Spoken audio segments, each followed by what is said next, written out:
markana waxaan u yeeri doonaa mudane maxamed cabdikariin guuleed oo isaguna ah xoghayaha dabagalka qiimeynta ee golaha danta Soomaalida ku soo dhaw fadlan.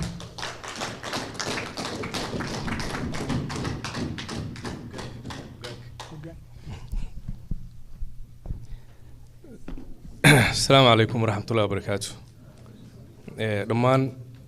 كسوق بقلياش شركة مانتا رجع يدمر بله والروضة السياسة ده والروضة بالشدة دمان وحنا السلام عليكم سلام كديب كلن كان مانتا شركة مانتا قضب كعربين كهالله قضب بدي مهم كهاسيدو قبل سنة ولا قصوا حلي qodob muhiim ah oo maanta aniga qorshahayga ku jira inaan ka hadlo oo la xiriira xadka deegaanka weeyaan sidaan wada ogsoonahay deegaankeenu wuxuu leeyahay xad ballaaran oo uu leeyahay 3 dal oo aan dirisnahay Soomaaliya, Kenya iyo Djibouti iyo 2 dawlad deegaan waxaynu aad ugu wada raagsanahay in isku dhacyo iyo dhibaatooyin dhinac kasta xadadka deegaanka uu leeyahay ay soo jireen welina aan qaar la xalin badankood sida gobolka City oo kale deegaamada Oromiya xad kale leh isku dhacyadaas oo soo jireenka ahaa waxa kale oo iyadana jirta xadadka gobolada xad kale leh dalka aan dariska nahay ee Soomaaliya iyada laftirkeedu waxa jira dhibaatooyin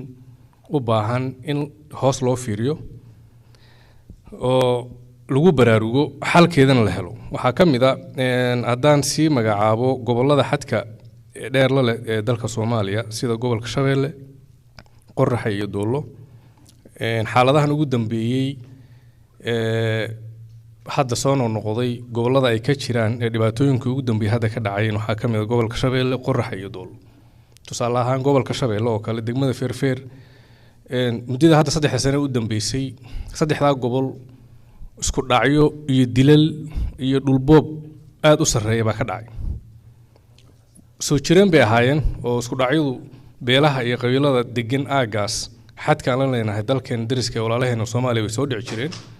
laakiin xukuumadihii jiray qaab bay u mari jireen lagu xalliyo laakiin 3 sano ee hadda u dambeysay habacsanaanta xukuumadda iyo feejignaan la'aanta ay muujisay xukuumadda hadda jirta inay ilaaliso badqabka muwaadiniinta deegaanku waxay sababtay maamulada aan dariska deegaankeenu leeyahay Hirshabeelle Galmudug in xadgudub ballaaran ay soo sameeyaan tusaale ahaan gobolka Qoraxay degmada Dhoboweyn iyo Shilaabo gobolka Doolo degmada Lehelyocob waxa ka dhacay dad shacab ah oo deegaanka ah oo xilliya abaaraysan jooga in maamul goboleedyadaas walaalaheena xadka indiriska nahay maleeshiyaad teknikooyin wata inay xadka intay soo tallaabaan muwaadiniintii deegaanka oo xilli abaaraysan ku jira xukuumaddii iyo dawladdii mas'uuliyadda lahaydna aysan mas'uuliyaddeedii ka soo bixin dad badan lagu laayo oo lagu dhibaateeyo taas waxay sababtay dadkii abaaraysnaa ee dhibaatada ku jiray inay colaad iyo dhibaato kale iyo maaragtay qax badan ay gaadho weligeed deegaanka intaan soo jirnay ma dhicin in tekniko shacabka deegaanka lagu soo weeraro waa markii ugu horeysay taasna waxaa sababay waxa weeye maamul xumada iyo habacsanaanta hay'adaha ammaanka ay sameeyeen midda labaad iyadana aan dhicin waxa weeye in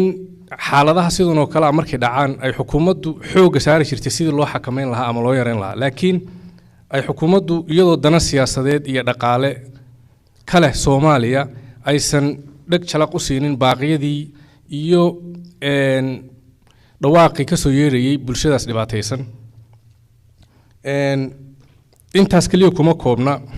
gobolka Shabeelle degmada Feerfeer iyada laftirkeedu dib weyn baa ka jira maamul goboleedka Hirshabeelle maleeshiyooyin ka soo gudbay xadka iyaga laftirkooda dhibaato weyn baa halkaa ka geysteen wax baaq ah ama dowladda oo ay ka joob celin ah oo dhibaatooyinkaasna ilaa hadda lama samaynin marka baaqa halkan ka dirayno anoo ka faa'iideysanaya fursaddan waxay tahay in xukuumaddu haddii ay in yar oo xilkasnimo ah ama wadaniyad ah ama damiir ah uu ka jiro shacabkan deegaanku shacab hubaysan ma aha waa dad intaasoo 30 sano ka badan dhibaatooyin iyo dhaqaale burbur iyo amni darro ku soo jiray in waajibka saaran uu yahay naftooda maalkooda hantidooda iyo dhulkooda inay ilaaliyaan waxa anoo fursadan ka faa'iideysanaya oo hadalka sii dheereenin aan rabaa baaq inaan halkan ugu diro hay'adaha amniga ee deegaanka mas'uuliyadda ka saaran